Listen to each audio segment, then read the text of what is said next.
Hi. Today I was called to talk about the origin of the Iroquois Nation. I am from the Iroquois Nation. My ancestor was Hiawatha, who was the chief of the Mohawks, and it has a very special story, the Iroquois Nation and Hiawatha in general, who is still my guide today. But I would like to tell you that story because I think it's very relevant to what we find happening today in our country, in our world. And the Iroquois Nation is known as the first democracy. It was also known, ironically, as the Great White Brotherhood, the Tree of Peace, and the League of Peace and Power.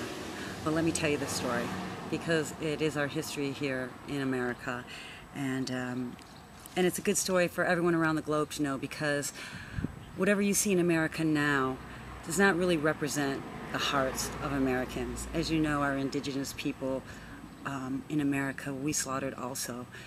But the hearts of the American people never left. In fact, they embedded themselves in the land and the rivers and the sea and the skies, as is the Indian nature. So they never left. And so they're still here with us and in us. And I think even more now as we draw toward the end of the Mayan calendar and the shift in our own evolution, our planet's evolution and our personal evolution begins to accelerate. I believe more of the heart of our ancestors will begin to come back through us, and we'll remember why, we loved our country and what made it great to begin with. So let me tell you the story. They still argue about when this took place. Some say it took place back in the 1200s, say, and others not until the late 1600s.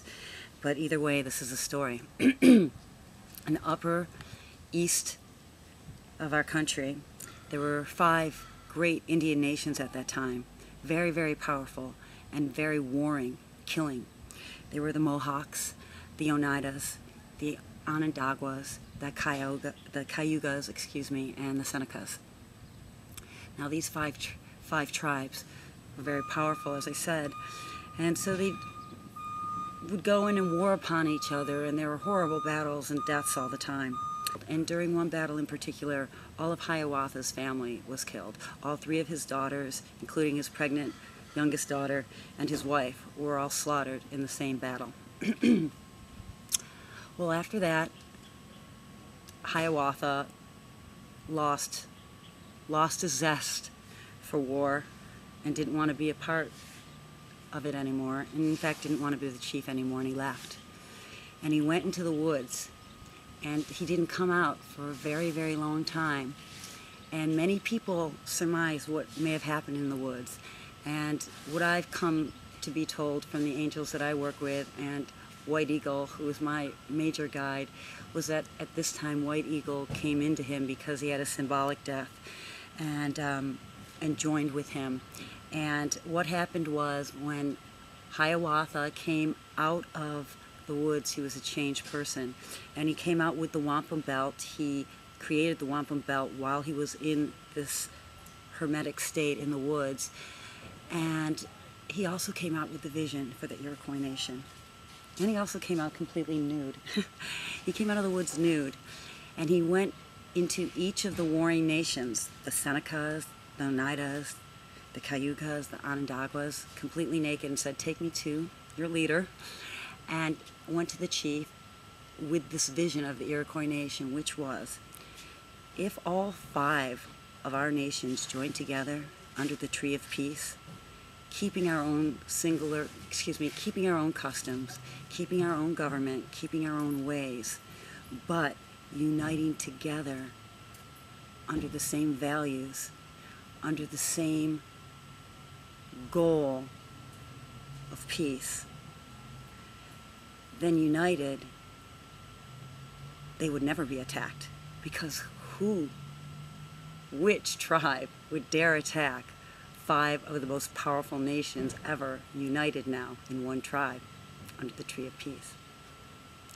And one by one, every one of those chiefs said yes. Every one of those chiefs said yes to Hiawatha. And so those 5 nations, and later the Tuscaroras joined, so it would become 6, became the Iroquois Nation, and became actually our first model for democracy and the United Nations. So, just felt moved to share that story about our roots here and about the first democracy. And as we look forward into our future and we talk about our friends and family movement and back to the heart of the people and taking care of the people, I just felt that this story had a lot to offer us. So I hope you enjoyed it. Have a great day.